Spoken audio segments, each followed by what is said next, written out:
Bonjour, bienvenue dans la série sur les échecs.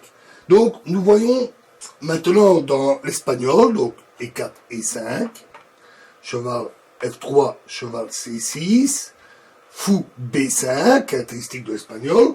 Nous voyons maintenant la défense Steinitz. Et la défense Steinitz, c'est tout simplement avancer le pion D6. Selon eux, un grand théoricien des échecs, c'est même la défense la plus simple. Ce qui ne veut pas dire la meilleure, bien entendu, mais en tout cas, elle est assez simple. Les blancs, alors, ont tout intérêt à jouer D4 pour attaquer directement le centre en profitant du fait que le cavalier est cloué par le risque de l'échec au roi. Ici, la prise du pion serait prématurée, parce que sur E prend D4, Dame prend D4, Fou D7, pour déclouer le cavalier, ce qui menace automatiquement la Dame, Fou prend C6, Fou prend C6, et là, les noirs jouent cheval C3, ce qui donne en fait une très bonne position aux blancs. Ils sont beaucoup plus développés que les noirs. Donc revenons à la position.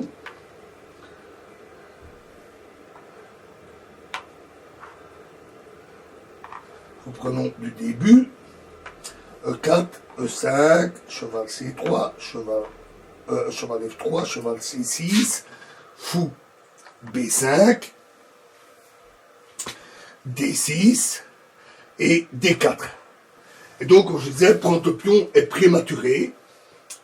Le mieux ici est simplement de directement déclouer le cavalier. En jouant le fou en D7, on protège indirectement le pion en déclouant le cavalier.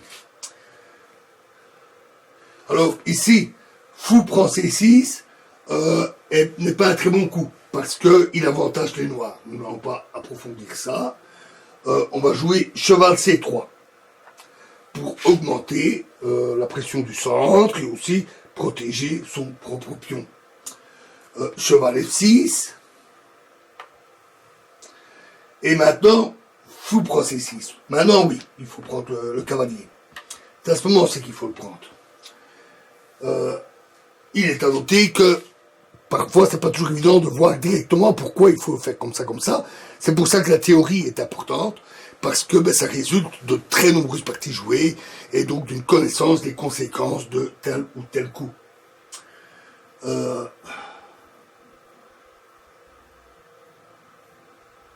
Donc fou prend C6, fou reprend, bien entendu, un simple échange. Dame D3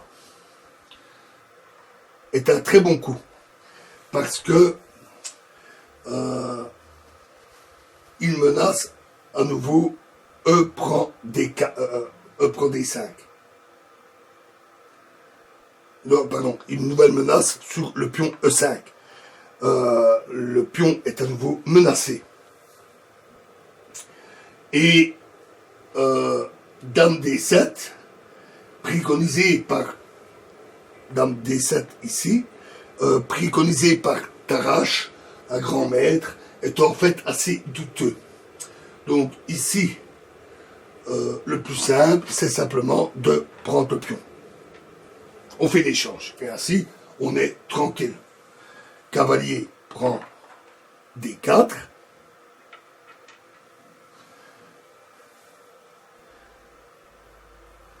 fou D7, pour éviter l'échange du cavalier avec le fou. Les noirs préfèrent garder la paire de fous. Fou G5, on cloue l'autre cavalier. Fou E7, on le décloue. Et ici, les blancs, jouent le grand roc. On a pu tout dégager, on a pu tout mobiliser. Donc on en profite pour faire le grand roc qui ici donne une position qui est sensiblement en avantage des Blancs, point de vue développement, occupation du territoire. Donc, la défense Steinitz peut se rencontrer, mais c'est peut-être pas la plus puissante des défenses. Voilà, alors dans la prochaine vidéo, nous verrons une autre défense appelée la défense Tchigorine. Je vous remercie.